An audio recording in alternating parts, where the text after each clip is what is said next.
Hello guys, welcome to my YouTube channel learn English grammar. तो guys, फिर हाजिर हूँ मैं आपके सामने एक नए वीडियो लेक्चर के साथ, एक नए टॉपिक के साथ जिसका नाम है विल वर्सेस वुड। तो गाइस, इस वीडियो में हम पढ़ने वाले हैं विल और वुड का यूज़। विल का यूज़ हम कहाँ करते हैं और वुड का यूज़ हम कहाँ करते हैं। तो चलिए फिर समझते हैं गाइस कि हमें विल का यूज़ कब करना है और वुड का यूज़ कब करना है। जैसा कि हम जानते हैं कि विल का यूज़ हम फ्यूचर में करते हैं, यानी कि कोई भी अगर सेंटेंस फ्यूचर का दिया है तो हमें उसमें विल और शैल का यूज़ करना होता है। तो जब भी हमें कोई भी सेंटेंस दिया हो, अगर उस सेंटेंस में फ्यूचर की बात की जा रही है तो हमें उसमें विल का यूज़ करना है। इस रूल को हम एग्जाम्पल से समझते हैं। जैसे कि पहला एग्जाम्पल है मेरे पास, मैं तुम्हारे साथ कल खेलूँगा। यानी कि इस सेंटेंस में बात कही कि मैं तुम्हारे साथ कल खेलूँगा। इसे जब हम इंग्लिश में ट्रांसलेट करेंगे तो बनेगा I will play with you tomorrow. मैं तुम्हारे साथ कल खेलूँगा, या मैं कल तुम्हारे साथ खेलूँगा। तो इस सेंटेंस को गाइस हम समझते हैं कि मैं तुम्हारे साथ कल खेलूँगा। इस सेंटेंस में अंत में आया है गा, यानी कि हमें पता लगता है कि ये जो सेंटेंस दिया गया है ये फ्यूचर टेंस का है। फ्यूचर टेंस का कोई भी हो सकता है, लेकिन ये सिंपल का है, यानी कि फ्यूचर इंडेफिनिट टेंस दिया गया है हमें। लेकिन हमें यहाँ पर पढ़ना है कि हमें विल यूज़ कब करना है और वुड यूज़ कब करना है। तो गाइस, इस सेंटेंस में हम देख सकते हैं कि इस पहचान से हमें पता लग रहा है कि ये सेंटेंस फ्यूचर का है। अब हमें देखना है कि इस सेंटेंस में जो टाइम दिया गया है, जो समय दिया गया है, वो कौन सा है, प्रेजेंट है, पास्ट है, या फ्यूचर है। कुछ लोगों को ये बात एकदम नई लग रही होगी, क्योंकि जब टेंस फ्यूचर का है तो जाहिर सी बात है कि टाइम भी फ्यूचर का होगा, लेकिन ऐसा ज़रूरी नहीं है। जब किसी सेंटेंस में टाइम फ्यूचर दिया गया है, साथ ही में जो टेंस है वो भी फ्यूचर दिया गया है, तब हमें उसमें उसे विल का यूज़ करके बनाना होता है। जैसे कि इस सेंटेंस में हम देख सकते हैं I will play with you tomorrow, मैं तुम्हारे साथ कल खेलूँगा। तो इसमें जो कल शब्द दिया गया है, इस कल शब्द से हमें पता लग रहा है कि जो बात की गई है वो आने वाले कल की गई है, यानी कि फ्यूचर की बात की गई है। टेंस विल से और हिंदी में गा से हमें पता लग रहा है कि ये टेंस तो फ्यूचर का है। ये साथ में कल की बात की गई, यानी कि आने वाली, मैं भी खेला नहीं हूँ, कल खेलूँगा। तो इससे हमें पता लग रहा है कि ये टेंस भी फ्यूचर है और इसमें जो टाइम दिया गया, जो समय दिया गया है, वो भी फ्यूचर है। वहीं अगर हम दूसरा सेंटेंस देखें कि जिसमें टाइम और टेंस अलग अलग हों, यानी कि जो टेंस है वो फ्यूचर का हो लेकिन टाइम्स यानी जो टाइम है वो फ्यूचर का ना हो। जैसे कि हम एग्जांपल लेते हैं कि हमारे दोस्त हैं,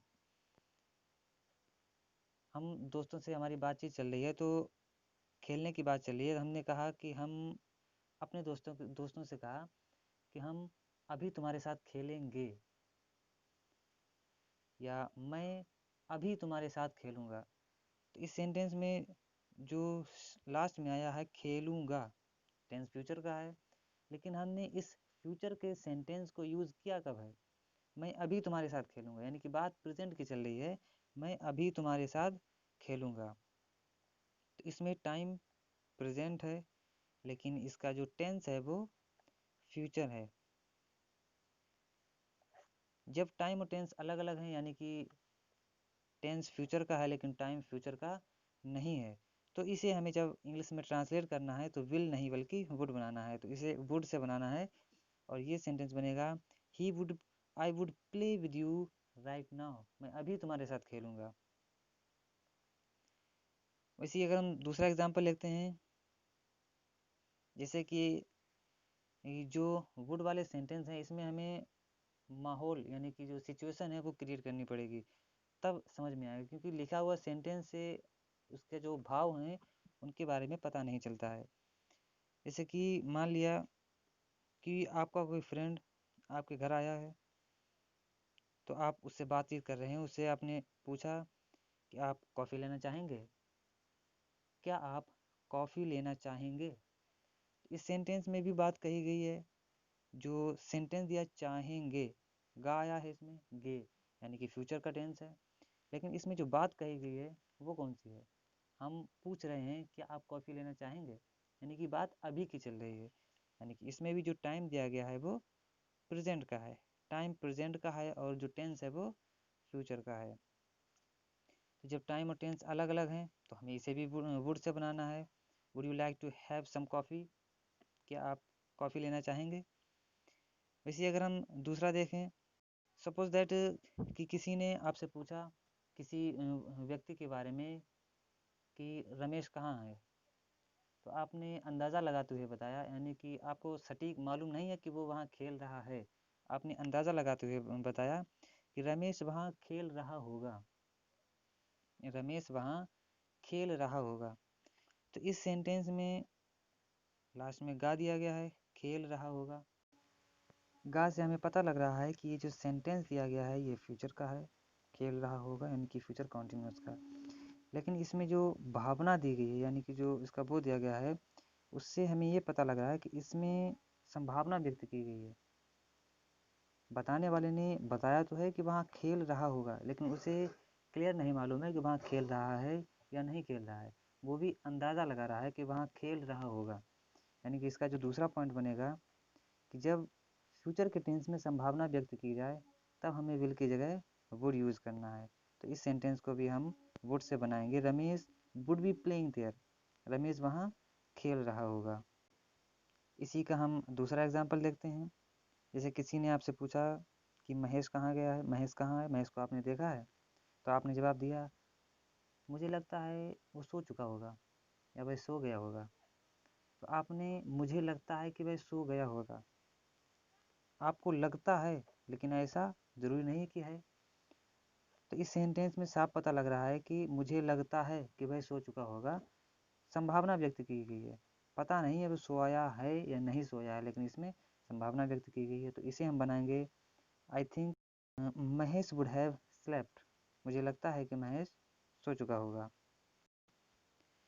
इसके साथ ही जितने भी नरेशंस होते हैं, यानी कि जब हम डायरेक्ट से इनडायरेक्ट में सेंटेंस को कन्वर्ट करते हैं, तब उसमें भी हम जो इनडायरेक्ट स्पीच का सेंटेंस होता है फ्यूचर का, तो उसमें विल की जगह वुड से बनाते हैं, यानी हम उसे विल से वुड में कन्वर्ट करते हैं। जैसे कि एग्जांपल है हमारे पास, ही सेड दैट, उसने कहा कि she would go to Delhi, कि वह दिल्ली जाएगा। इस सेंटेंस में हम देख सकते हैं कि जो पहला सेंटेंस है ही सेड, उसने कहा है, ये पास्ट का है, और जो दूसरा सेंटेंस है she would go to Delhi, वह दिल्ली जाएगी, तो इस सेंटेंस में साफ पता लग रहा है कि ये फ्यूचर का है, क्योंकि इसके अंत में गी यानी कि गागे दिया गया है। लेकिन जब इसका पहला सेंटेंस पास्ट का है तो दूसरा सेंटेंस का जो भाव है वो भी पास्ट में है, यानी पास्ट की बात चल रही है कि उसने कहा कि वह दिल्ली जाएगी। इसका नेक्स्ट प्रकार है जो कंडीशनल सेंटेंसेस होते हैं, यानी कि जो शर्त ठहराने वाले वाक्य होते हैं, उनमें भी हम जो दूसरा वाला वाक्य होता है उसे वुड के साथ बनाते हैं। जैसे कि एग्जाम्पल है, अगर तुम जाते तो वह घर जरूर आता। तो इस सेंटेंस को हम बनाएंगे, अगर तुम जाते, इफ़ यू वेंट, अगर तुम जाते, comma he would surely come home, वह घर जरूर आता। तो इस शर्त ठहराने वाले वाक्य में हम पहला सेंटेंस अगर तुम जाते हमेशा पास्ट इंडेफिनिट में बनाएंगे, और जो दूसरा सेंटेंस है तो वह घर ज़रूर आता, तो इसे हमेशा वुड के साथ बनाएंगे। तो इसी का नेक्स्ट एग्जांपल है, यदि मैं डॉक्टर होता तो तुम्हारा इलाज करता, if I were a doctor I would treat you. तो इस सेंटेंस में हमेशा जो पहला वाला सेंटेंस है उसे वर्ग के साथ में बनाना है, और जो दूसरा वाला सेंटेंस है उसे वुड के साथ में बनाना है। वैसे आई के साथ वॉज लगाते हैं, लेकिन इस सेंटेंस में सब्जेक्ट कोई भी हो, हमें हेल्पिंग वर्ब हमेशा वर्ब का ही यूज़ करना है। इसी का नेक्स्ट एग्जांपल है, यदि मैं पुलिस होता तो उसे गिरफ्तार कर लेता। तो इस सेंटेंस को बनाएंगे, if I were police officer, comma I would arrest him. Next example है, अगर मेरे पास पैसे होते तो मैं उसकी मदद करता, if I had money I would help her. तो ये थे कंडीशनल सेंटेंसेस जिनमें शर्त ठहराने वाले वाक्य होते हैं, उन्हें हम इस तरीके से बनाते हैं। पहला सेंटेंस वर्ब के साथ या फिर सेकंड फॉर्म के साथ में बनाते हैं और दूसरे सेंटेंस को हमेशा वुड के साथ बनाते हैं। इसके साथ ही अगर किसी फ्यूचर के सेंटेंस में किसी को ऑफर दिया जाए तो उस कंडीशन में भी वुड का यूज़ करते हैं। जैसे कि एग्जाम्पल है, क्या आप मेरे साथ खेलना चाहेंगे या क्या आप मेरे साथ खेलना पसंद करेंगे। तो इसमें पसंद करेंगे तो इस सेंटेंस को हमेशा वुड के साथ में बनाएंगे। Would you like to play with me, क्या आप मेरे साथ खेलना चाहेंगे। या दूसरा सेंटेंस कि अगर हम किसी को ऑफ़र करें, जैसे कि एग्जांपल है, क्या आप चाय और कॉफ़ी लेना चाहेंगे।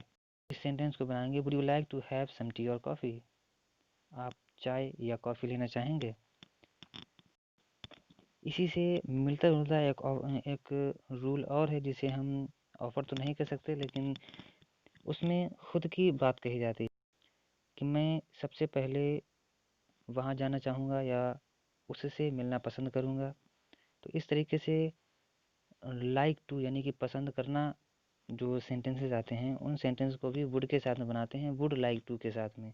जैसे कि एग्जांपल है, मैं गणित पढ़ना पसंद करूँगा, मैं गणित पढ़ना पसंद करूँगा। तो इस सेंटेंस को बनाएंगे, I would like to study mathematics. या इसी के साथ में जब हम किसी सभा में पहुंचते हैं, हमें बुलाया जाता है, तो हम जो संबोधन करते हैं सबसे पहले तो बोलते हैं कि सबसे पहले मैं अपने अध्यापक का धन्यवाद करना चाहूँगा जिन्होंने मुझे ये अवसर दिया। तो इस तरीके के जो सेंटेंसेस हैं उन सेंटेंसेस को हमेशा वुड लाइक टू के साथ में ट्रांसलेट करते हैं। जैसे कि सेंटेंस है कि मैं सबसे पहले अपने सर को धन्यवाद देना चाहूँगा। तो firstly I would like to give my special thanks to my dear sir. इस तरीके के सेंटेंस बनाए जाते हैं। इसका जो नेक्स्ट प्रकार है वो है, क्या आप बुरा मानेंगे अगर मैं उससे बात करूं। तो इस सेंटेंस को हम ट्रांसलेट करेंगे, would you mind if I talk to her. क्या आप बुरा मानेंगे अगर मैं उससे बात करूं। तो नेक्स्ट एग्जांपल है, क्या वह बुरा मानेगी अगर मैं उसे इस जॉब के लिए सिलेक्ट ना करूं। तो इस सेंटेंस को बनाएंगे, would she mind if I don't select her for this job. इसी कैटेगरी का कुछ सेंटेंसेस और होते हैं जिसमें, जैसे कि जो ऊपर वाले सेंटेंस थे उसमें हमने माइंड के बाद में इफ़ के साथ में सेंटेंस बनाया था, लेकिन जो अगली कैटेगरी है उसमें हमें माइंड के बाद में सीधा प्रेजेंट पार्टिसिपल यानी आईएनजी फॉर्म लगानी होती है। तो इस प्रकार के सेंटेंसेस का एग्जांपल है, क्या आपको उससे बात करने में कोई तकलीफ़ है, या आप उससे बात करने में कोई तकलीफ़ महसूस करते हैं। तो इस प्रकार के सेंटेंस को बनाएंगे, would you mind talking to her, क्या आपको उससे बात करने में कोई तकलीफ़ है। नेक्स्ट एग्जांपल है, क्या आपको रमन के साथ खेलने में कोई तकलीफ़ है। तो इस सेंटेंस को हम बनाएंगे, would you mind play with Raman.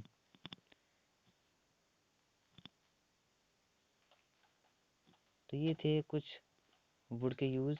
इसके अलावा वुड का यूज़ हम रिक्वेस्ट के लिए भी करते हैं। जैसे कि रिक्वेस्ट के लिए कुछ एग्जांपल्स हैं, क्या आप कुछ देर शांत बैठेंगे। तो इस सेंटेंस में हम देख सकते हैं कि शांत बैठने की रिक्वेस्ट की गई यानी कि प्रार्थना की गई है। तो इस प्रकार के जो सेंटेंसेस हैं वो हमें वुड के साथ में बनाने हैं। तो इस सेंटेंस को हम बनाएंगे, would you please be quite. इस बी क्वाइट की जगह हम कोई भी शांत रहने वाला शब्द जोड़ सकते हैं, जैसे बी साइलेंट, कीप साइलेंट या कीप क्वाइट। तो इस सेंटेंस को जब भी रिक्वेस्ट दी जाए किसी भी सेंटेंस में तो हमें उसे हमेशा वुड के साथ बनाना है, would you please be quite या कीप साइलेंट। इसी तरीके से हम नेक्स्ट एग्जांपल देखते हैं। इसे जैसे हम कहते हैं कि क्या आप मुझे अपना पेन देंगे। तो इस सेंटेंस में हम देख सकते हैं कि फ्यूचर की पहचान दी गई है यानी देंगे, लेकिन इस सेंटेंस में जो बात कही गई है वो प्रेजेंट में कही गई है और साथ ही में इसमें रिक्वेस्ट भी दी गई है। तो इस प्रकार के जो सेंटेंस हैं उन्हें हम बनाएंगे, would you please give me your pen. या इस सेंटेंस को हम दूसरी तरीके से भी बना सकते हैं, लाइक जो हमने पीछे बताया था, would you like to give me your pen please. तो इन तरीकों, ये सारे रूल्स वुड के हैं। तो जब भी ये इस तरीके के सेंटेंसेस आपके सामने आए तो उन्हें आपको वुड के साथ में बनाना है। तो उम्मीद है आपको हमारा ये वीडियो पसंद आया होगा। अगर आपको हमारा वीडियो अच्छा लगा तो इसे लाइक करें, कमेंट करें और शेयर करें। तो चलिए फिर मिलते हैं अगले वीडियो में, तब तक के लिए जय हिंद।